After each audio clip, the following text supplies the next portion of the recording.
Para começar o vídeo com aquele tradicional giro de notícias, e a primeira informação é sobre a Portuguesa, que tem o artilheiro da Copa Paulista, Maceió, atacante autor de 2 gols na vitória por 3-0 contra o União Suzano, foi a 6 gols e se igualou a Emerson, que é atacante do São Caetano. Eles são os principais goleadores. Maceió, que já havia chamado a atenção no Campeonato Paulista e virou alvo do Santos. Já Internacional, Atlético Paranaense e Fluminense sondaram o América Mineiro por conta do lateral direito Matheus Henrique, jogador de só 21 anos de idade. A resposta do Coelho para os 3 interessados foi a mesma: não há intenção de negociá-lo com o futebol nacional. Recentemente o América foi sondado por um clube gringo disposto a pagar 8 milhões de dólares. Se essa proposta se confirmar, o América fará negócio. A saideira do giro de notícias conta que o Grêmio venceu o Fluminense por 2-1 de virada no Couto Pereira na noite dessa terça-feira. 2 gols do Reinaldo colocaram o Grêmio em vantagem. Partida da volta marcada para a próxima semana no Maracanã. O Grêmio joga por empate. O Flu vai precisar vencer por 2 gols de diferença. Um gol leva a decisão para os pênaltis. Bora falar agora sobre o Vasco com atualizações em relação a reforços. Negociação por Brian Rodrigues segue bastante emperrada.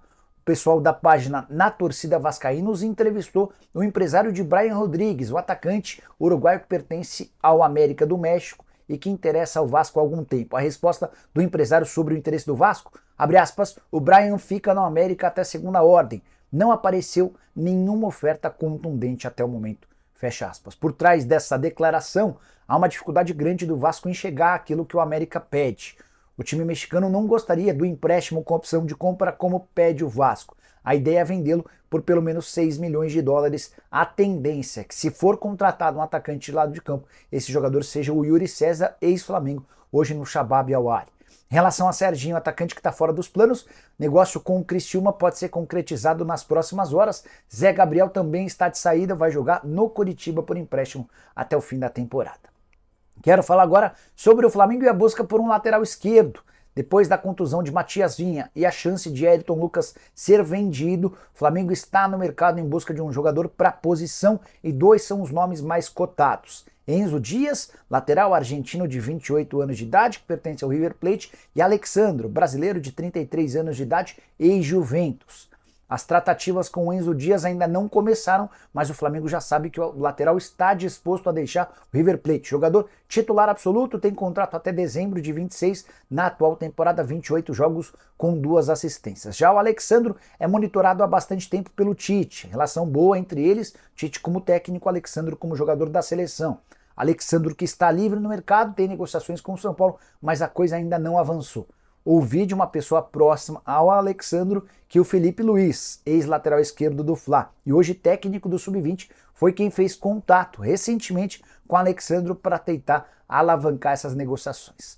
Antes de mudar de assunto, só contar que o Flamengo teve prejuízo de 79 milhões e meio de reais no segundo trimestre de 2024, nada que deva preocupar o torcedor rubro-negro, apesar de os números serem impactantes. O Flamengo tem hoje 209 milhões de reais em caixa, estou incluindo também nesse valor aplicações em renda fixa. Vale a lembrança de que o Flamengo recentemente investiu 138 milhões de reais na compra do terreno do gasômetro. Só para arrematar, registrar também que o Flamengo já havia tido prejuízo no primeiro trimestre de 2024, na oportunidade 63 milhões de reais.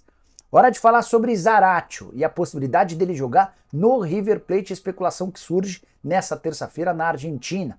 O negócio é tratado como praticamente impossível pelos dirigentes do Galo. Zaratio foi comprado em 2020 por 6 milhões de dólares e o Atlético tem só 50% dos direitos econômicos. Então nem daria para sentar à mesa para conversar sobre uma venda do Zaratio por menos de 12 milhões de dólares. O River Plate não tem essa capacidade financeira. O grande problema para o Galo hoje, quando o assunto é Zaratio, diz respeito ao contrato, é que o vínculo dele se encerra em dezembro do ano que vem. E no mundo do futebol, menos de 1 ano e meio para o fim do contrato representa perigo. O Atlético tem urgência e pretende renovar esse contrato ainda nessa temporada para que o Zaratio não chegue ao ano de 2025, podendo assinar um pré-contrato. Vale a lembrança de que nos últimos 6 meses do seu vínculo você pode assinar um pré-contrato para sair de graça para qualquer outro clube. É isso que o Atlético não pode correr o risco de deixar acontecer. Jogador extremamente importante, titular absoluto e cuja multa rescisória hoje é de 40 milhões de euros. Só para completar sobre o Galo, o Atlético empatou em 1-1 com o São Lourenço na noite dessa terça-feira no novo gasômetro, saiu atrás, não fez um bom jogo, mas conseguiu o empate mais uma vez com o Paulinho, o senhor Libertadores. Já são, com a camisa do Galo, 13 gols e 5 assistências em 17 partidas, se a gente somar também as participações dele pelo Vasco, 15 gols em 23 jogos na Libertadores.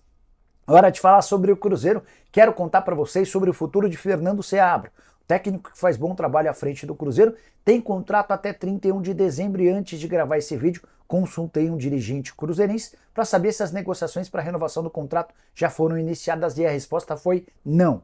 Isso não significa que o Seabra não será o técnico para o próximo ano, mas o Cruzeiro entende que não há motivo para pressa em relação a esse assunto. O Seabra está diante do maior projeto da vida dele, foi o Cruzeiro quem apostou no Seabra, então há a convicção de que se deixar para renovar mais tarde não vai haver problema.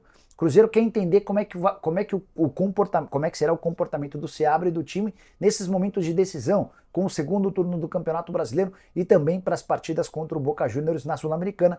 Decisão de vaga nas quartas de final ou para as quartas de final começa nessa quinta-feira na Bombonera. Na próxima semana o Cruzeiro recebe o Boca e, se eliminar o time argentino, passa a ter um caminho bem menos complicado até uma eventual final da Copa Sul-Americana. Desde que foi efetivado como técnico do Cruzeiro, depois de ser contratado do Red Bull, foram 26 jogos, 14 vitórias, 5 empates e 7 derrotas, aproveitamento de 60% dos pontos. Bora falar agora sobre o novo reforço do São Paulo. O tricolor pretende anunciar nas próximas horas a chegada do zagueiro Juan, 25 anos de idade, pertence ao Sassuolo. O tricolor paga um valor de empréstimo e já sabe o valor da compra, caso queira ficar com o jogador em definitivo daqui a uma temporada. E eu posso assegurar para vocês que existe enorme otimismo em relação ao papel que o Juan desempenhará no São Paulo. Atleta que já foi pretendido, por exemplo, pela Inter de Milão.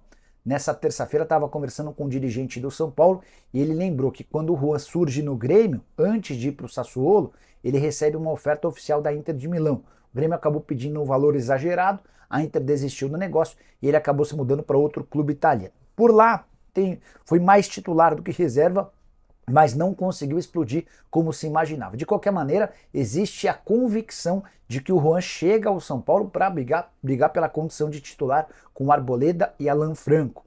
Atleta brasileiro com enorme capacidade física, alto, forte, excelente jogo aéreo.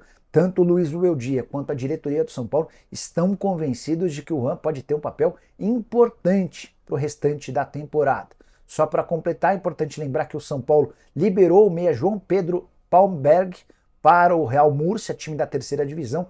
Nenhuma receita com essa negociação. Tricolor que ainda busca um lateral esquerdo e está desistindo do Thiago Mendes. A informação é de que não vai conseguir chegar aos 6 milhões de euros, então a menos que o Al Rayyan mude a sua postura, não deve ter acordo com o atleta.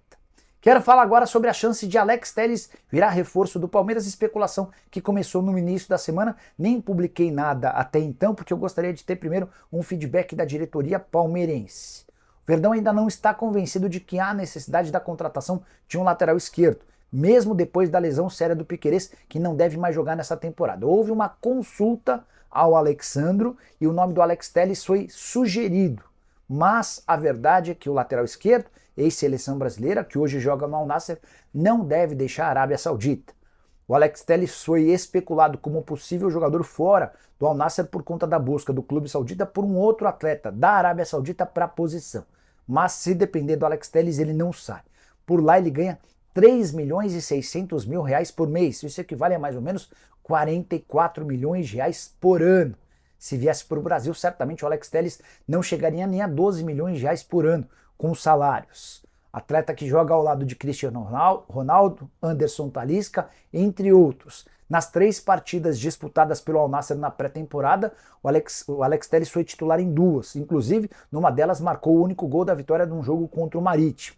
Al Nassr, que inclusive joga nessa quarta-feira em partida da Supercopa da Arábia Saudita, se vencer e enfrenta o Al Hilal no próximo sábado na disputa por título. Então podemos descartar Alex Telles, o Palmeiras vai seguir com o Vanderlan e eventualmente, se precisar, com o Caio Paulista. Tem uma outra informação importante sobre o Palmeiras. Leila Pereira está com o elenco no Rio de Janeiro, mas não vai ao Newton Santos. presidente entende que o clima criado pelo John Textor para ela não é bacana e ela não quer colocar a integridade física dela em risco. Vale a lembrança de que por conta das discussões públicas entre John Textor e Leila, torcedores do Botafogo colocaram 2 bonecos, simulando Leila Pereira e Edinaldo Rodrigues, presidente da CBF, como se tivessem sido enforcados nas proximidades do Newton Santos. Isso, inclusive, pode gerar uma punição de até perda de 10 mandos de campo para o Botafogo. E você tem palpite para Palmeiras e Botafogo, Botafogo e Palmeiras? Já usa o espaço para comentar e deixa a sua opinião, beleza? Bora falar agora sobre o Corinthians, que tem mais um reforço nessa janela de transferências. Trata-se do venezuelano José Martínez, 30 anos de idade, pertencia ao Philadelphia Union. O Timão vai desembolsar 2 milhões de dólares ou 10 milhões e 900 mil reais para ficar com o atleta em definitivo. Nos Estados Unidos tinha salário de 300 mil mensais, vai ganhar uma compensação um pouco maior para se tornar reforço alvinegro. Surge no futebol venezuelano, passa por 2 clubes pequenos até se mudar em 2020 para o Philadelphia Union, onde sempre foi titular. Na atual temporada, 24 jogos, 1 assistência, também tem jogado com enorme frequência na seleção venezuelana, disputou a Copa América, também sempre é convocado para as disputas de amistosos e eliminatórias. Só uma curiosidade, né? O Corinthians está contratando mais um jogador da Major League Soccer. O Thales Magno acaba de chegar, o Benteke, centroavante belga que está no DC United, também foi procurado, mas está descartado. No início da temporada, o Palacios também havia chegado da Major League Soccer. Só para completar sobre o Timão, ainda há mais um centroavante argentino que está prometido. O Corinthians assegura que já tem um centroavante gringo, nascido na Argentina, contratado. O nome ainda não foi revelado. A especulação sobre Benedetto parece não conferir. Depois da vitória por 2-1 super importante do Corinthians contra o Red Bull Bragantino na noite dessa terça-feira, eu ia falar Bragança Paulista, mas o jogo aconteceu em Ribeirão Preto, Corinthians dando um passo importante para se classificar para a próxima fase da Sul-Americana. O presidente Augusto Melo deu uma entrevista e afirmou que os jogadores Gonzalo Plata e Cuellar estão descartados, assim como Alex Arce. Só um último registro sobre o jogo contra o Red Bull Bragantino: Igor Coronado e Wesley nem saíram do banco de reservas. Curtiu o vídeo? Esquece de deixar like, de se inscrever no canal. A gente se encontra. Tchau!